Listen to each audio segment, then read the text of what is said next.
중세 철학, 스콜라 철학의 흐름에 대한 간략한 설명. 서양 중세 철학이 한국이나 프랑스에서나 잘 알려지지 않은 것은 비슷하다. 그럼에도 적어도 두 인물, 어거스틴과 토마스 아퀴나스는 들어서 아는 듯하다. 비록 그들의 시대가 언제인지 잘 모를지라도 말이다. 그런데 물론 이 두 인물 외에도 여러 인물들이 있다. 중세에 어떤 인물이 있는지, 이에 더해 그 인물이 어떤 시대의 인물인지만 알아도 지식의 지평이 넓어진다는 의미에서 만족스러운 일일 것이다. 일반 철학사에서도 중세 철학의 주요 인물로 토마스 아퀴나스, 둔 스코투스, 윌리엄 오캄을 다룬다. 그런데 중세 철학을 이야기하려 할 때 먼저 이 서양 중세 철학을 어떻게 정의할 것인지, 시대를 어떻게 정할 것인지부터가 논쟁점이다. 과거에는 중세 철학을 기독교 신학과 연관된 관점에서 다루었다. 그런데 이슬람 신학자들의 저작들과 그들의 번역서가 서방 세계의 아리스토텔레스 철학과 그 해석의 유입을 가능케 했다는 데에서 중세 라틴 세계에 큰 역할을 차지한다.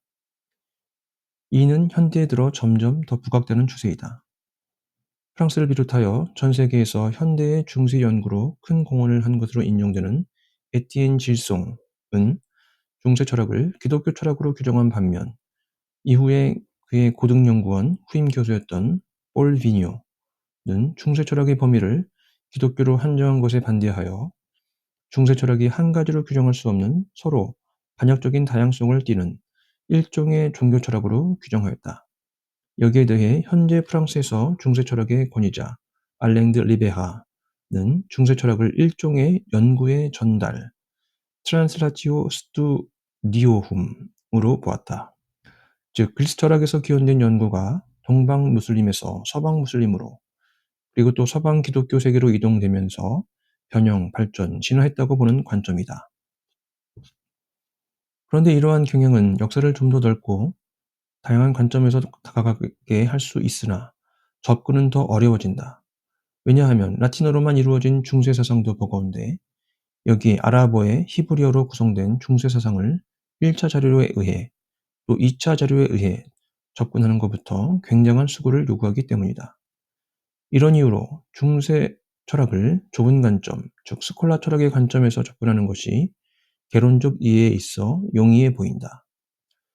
스콜라 신학, 철학이란 그리스 철학, 특히 아리스토텔레스의 철학으로 대변되는 이성과 성경을 비롯 초기 교부들의 가르침으로 대변되는 신앙의 종합을 목표로 하는 학문이다. 그리고 이 종합은 이성이 신앙의 명제를 뒷받침함으로 이루어진다. 이러한 스콜라 철학의 관점에서 보자면 13세기를 정점으로 그 준비기에 해당하는 12세기와 그 이전, 그리고 그 정점 이후 점차 분열의 징후를 보이는 13세기 후반, 그리고 14세기와 그 이후 그 분열이 실현화되는 시기로 나눌 수 있다.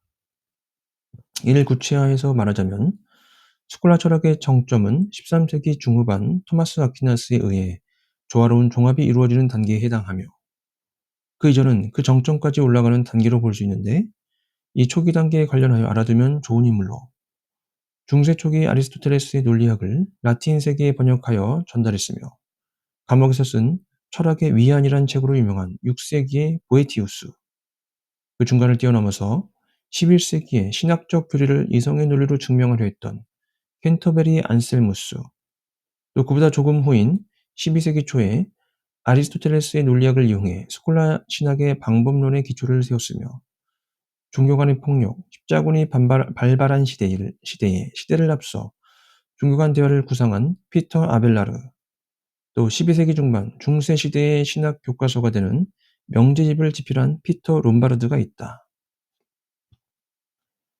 13세기 중반에는 11세기부터 본격적인 궤도에 오른 서방 라틴 세계의 지적 풍토에서 신학과 철학의 종합이 정점에 이르게 되는데, 이는 토마스 아퀴나스의 신학대전이 잘 보여준다. 그런데 이렇게 13세기의 토마스 아퀴나스에 의해 신학과 철학이 종합되기에 이르렀다고 이야기할 때 사실 이는 역사의 반쪽만 보는 것일 것이다. 그리스 철학, 여기에 더해 아랍화된 그리스 철학은 중세 유럽인들에게도 굉장한 매력으로 다가왔고 큰 영향력을 끼쳤다. 토마스 아퀴나스의 동시대 학자들인 시저 브라방가, 보에스 다시는 신학과 관계없이 아리스토텔레스의 철학을 연구했다. 토마스 아퀴나스와 보나벤투라가 죽은 뒤 3년이 지난 1277년 파리의 주교 에티엔 땅비에 의해 철학적 명제 219개 항목, 아리스토텔레스 및 아랍화된 아리스토텔레스의 철학적 명제, 예를 들면 세상이 창조된 것이 아니라 그저 원운동과 같이 영원할 뿐이라는 명제가 정제된 것을 알 수 있는데, 사실 이때 토마스의 신학조차도 신학적 관점에서 위험한 부분이 있다고 판단되어 비록 그의 이름이 명시적으로 거론되지 않았지만 그 일부분은 금지가 되었었다. 그만큼 토마스 아퀴나스 이후에 신학자들은 신앙과 이성, 신학과 철학의 구별에 더 민감해져야 했다. 토마스 이후 둔스 스코투스는 그의 주저 오지나치오 서론에서 자연의 완전함과 이성의 충분성을 주장하는 철학자와 자연의 결핍과 계시의 필요성을 주장하는 신학자 간의 대립을 이야기한다. 둔스 스코투스에게 있어 인간의 현 조건에 걸맞는 신학은 존재자의 일위성에 기초한 자연신학으로 한정된다.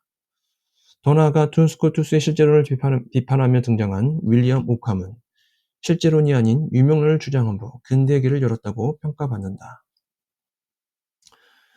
이렇게 신앙과 이성의 조화로운 종합에 금이 가면서 스콜라 철학 자체의 존립이 무너지고 중세 사상도 말기를 맞이한다고 볼 수 있을 것이다. 그런데 이러한 중세의 끝은 어디이며 어떻게 이룩되었나 하는 질문도 논쟁점이며 다양한 관점이 존재한다.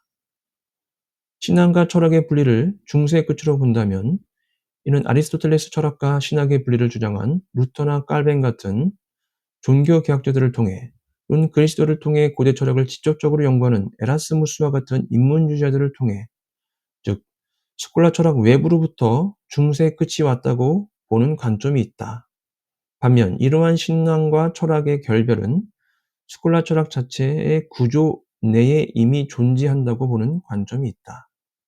더욱이 스콜라 철학은 종교개혁과 르네상스로 인해 끝난 것이 아니라 16, 17세기까지 일부 신학교에서 계속 지속된다.